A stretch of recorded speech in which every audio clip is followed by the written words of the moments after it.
Hace poco más de un año comenzaba la guerra en Ucrania y los ojos de todo el mundo estaban puestos en este conflicto. Hoy en día los avances de la guerra siguen llenando los portales informativos, así como los análisis de las consecuencias en todo el mundo. Sin embargo, existen otras guerras y conflictos armados que ahora mismo están ocurriendo en todo el planeta, a los cuales los medios de comunicación no están ofreciendo ni remotamente la misma cobertura. Algunos de estos tienen años activos y se han cobrado la vida de cientos de miles de personas de las formas más crueles imaginables. Entonces surge la pregunta: ¿por qué no se habla de ellos? ¿Es la vida de una persona más importante que la de otra dependiendo de su nacionalidad? Bienvenido a Preguntas Incómodas, el canal sobre cuestiones sociales y de pensamiento crítico en el que tocamos temas de los que nadie quiere hablar. Soy Sabrina Tórtora y en este video haré un recuento de algunas de las guerras silenciosas más grandes, esas que apenas aparecen ni en los periódicos ni en los noticieros, al punto que puede que ni siquiera sepas que están en curso en este momento. Algunas de ellas sacan algún titular de vez en cuando, pero en definitiva no figuran a diario en sus primeras páginas.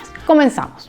La guerra en Yemen. Yemen es el país más pobre de Oriente Próximo y ha tenido una crisis política desde 2011, cuando en el contexto de la primavera árabe, el entonces presidente Ali Abdullah Saleh tuvo que ceder el poder al vicepresidente Abd Rabbu Mansur al-Hadi. Deberían darme un Pulitzer solo por haber pronunciado esos dos nombres medianamente bien. Desde 2014 el país está sumido en una guerra civil, en la que se enfrentan los rebeldes chiitas, que se aliaron con los seguidores del presidente Saleh, contra los sunitas, que son la mayoría en ese país. La enemistad entre chiitas y sunitas pareciera durar lo mismo que el cuento del gallo pelón, porque desde hace siglos, estas, que son las principales ramas del Islam, no se ponen de acuerdo sobre quiénes son los verdaderos sucesores de Mahoma. En lo único que parecieran coincidir es que Alá es el Dios supremo, que el Corán es su libro sagrado y que el shawarma es muy sabrosito. Pero del resto, la relación simplemente no fluye. Los sunitas son mayoría y Arabia Saudita es el país de Oriente Medio más poderoso de esta corriente. Irán, por su parte, es el país más influyente chiita. En Yemen, los rebeldes chiitas tomaron el control de una provincia en el norte y se hicieron con la capital Saná.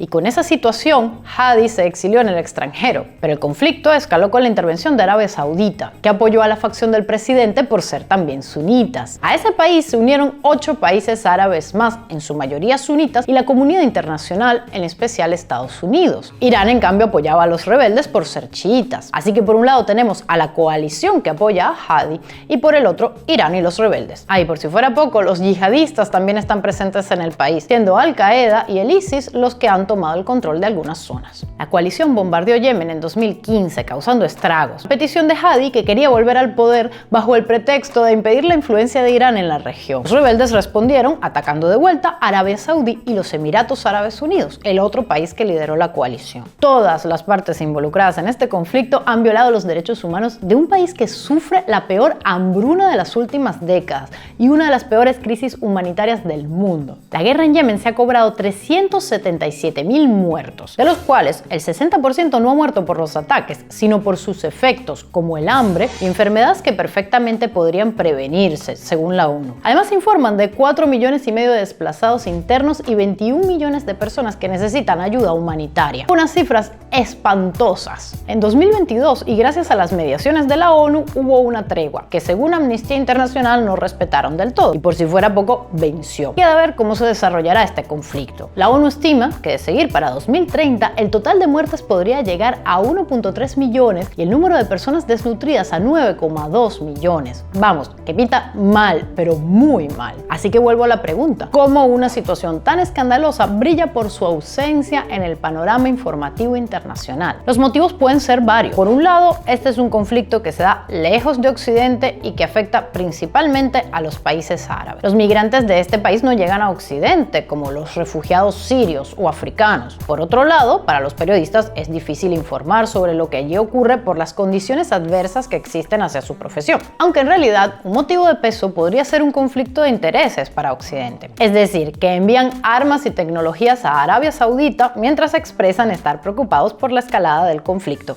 Y si bien Yemen, que es un país que era pobre antes de toda esta crisis y aparentemente no tiene nada para para dar a Occidente, Arabia Saudita es el principal exportador de petróleo en el mundo. Además, y en esto sí hay que reconocer el trabajo de los medios de comunicación, estos han dejado al descubierto lo delicado del rol de Estados Unidos en el conflicto. Pues por un lado combaten abiertamente el terrorismo, pero por otro el yihadismo se ha visto favorecido cuando ha recibido apoyo por parte de Arabia Saudita en este enredo. Si bien son enemigos, terminan teniendo intereses en común. Incluso Amnistía Internacional denuncia que se usó un proyectil de precisión fabricado en Estados Unidos en uno de los bombardeos. Por otro lado, en un informe, la ONU acusó a Estados Unidos, Francia y Reino Unido de ser cómplices en crímenes de guerra ocurridos en Yemen. Y se entiende que nada de esto quiera ser gritado a los cuatro vientos. Myanmar, también conocido como Birmania, es un país del sudeste asiático que ha tenido un conflicto tras otro prácticamente desde su independencia en 1948 de Reino Unido. El más reciente es el golpe de estado militar de 2021,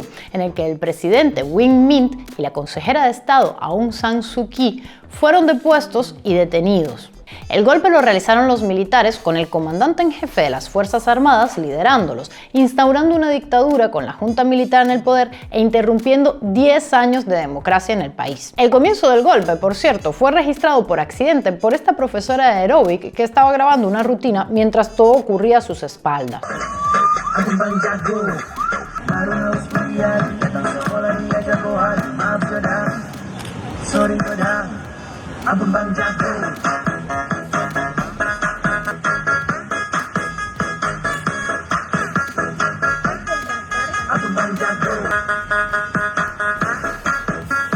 Aunque lo más extraño de este video es ¿por qué nadie le advirtió a esa pobre mujer que se volteara?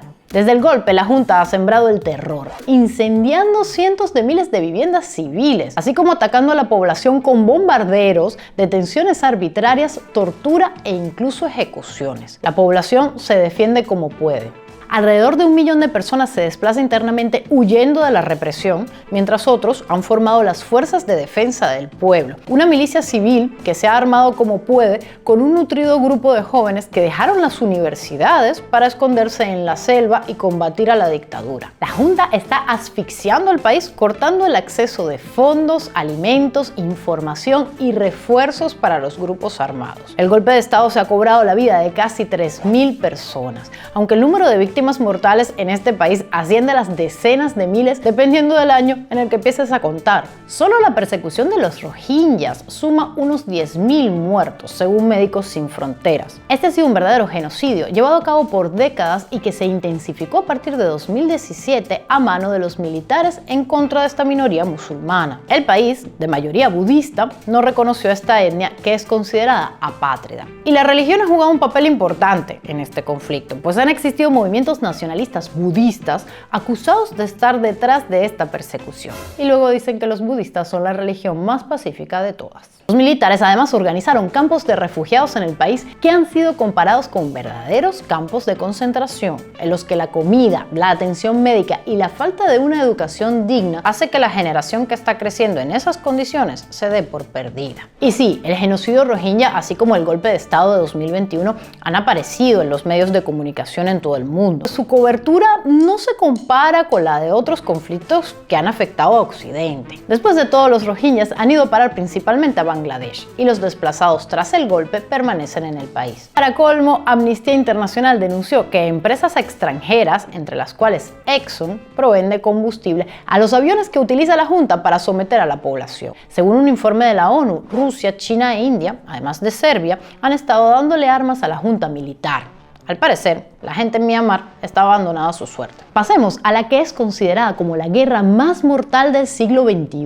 con un estimado de 600.000 muertos solo en 2 años, la guerra en Etiopía. Si la guerra en Yemen y Myanmar o el genocidio rohingya generan alguna noticia de vez en cuando, la de Etiopía, conocida como Guerra de Tigray, a efectos de la comunidad internacional y los medios, pareciera no existir. En este país se enfrentan desde 2020 el ejército etíope, apoyado por Eritrea, con el Frente Popular para la Liberación de Tigray, un estado del norte del país. Etiopía tiene un gobierno federal, en el que diferentes etnias controlan sus respectivas regiones. Ese año, las fuerzas de Tigray se hicieron con el control de varias bases militares nacionales tras que el gobierno no reconociera los resultados de unas elecciones locales y con la excusa de impedir la intervención del gobierno. Desde la capital se impuso un bloqueo a Tigray. Cortaron la electricidad, algunos servicios y el acceso de comida y medicinas. Y por esto, 2,5 millones de personas han tenido que dejar sus hogares. Las tropas etíopes y eritreas han sido acusadas de estar cometiendo numerosas ejecuciones. Y la ONU señaló que todas las partes están cometiendo saqueos, destrucción de propiedad pública y violencia sexual. A finales de 2022, el gobierno etíope y las fuerzas de Tigray firmaron un acuerdo de paz bajo la mediación de la Unión Africana. Falta saber qué hará Eritrea,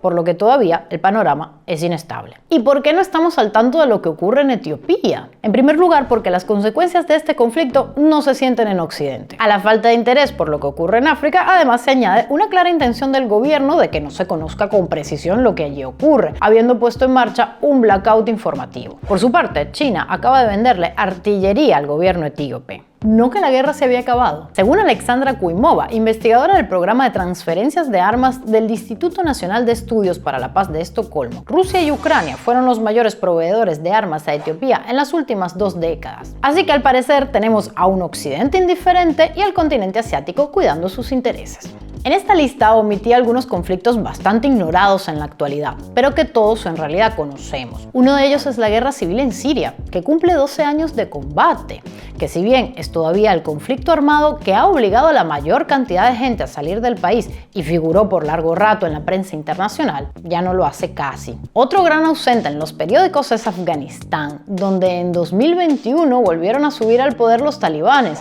y la población civil es víctima tanto de este cruel y retrógrado régimen como de la falta de interés de la comunidad internacional. En el mundo además hay todo tipo de conflictos armados en este momento, alrededor de unos 30 según la fuente que consultes. Algunos de naturaleza diferente, como el terrorismo islámico, que azota por ejemplo la región del Sahel en África, o los narcos que todavía causan estragos en Colombia y México. Pero esto ya daría para otro video y creo que ha sido suficiente realidad por hoy. Así que te recomiendo que veas este otro sobre cuáles países de Latinoamérica serán potencia para 2050 según la consultora PwC. Spoiler, 2 son de nuestra región. Haz clic aquí y descubre cuáles.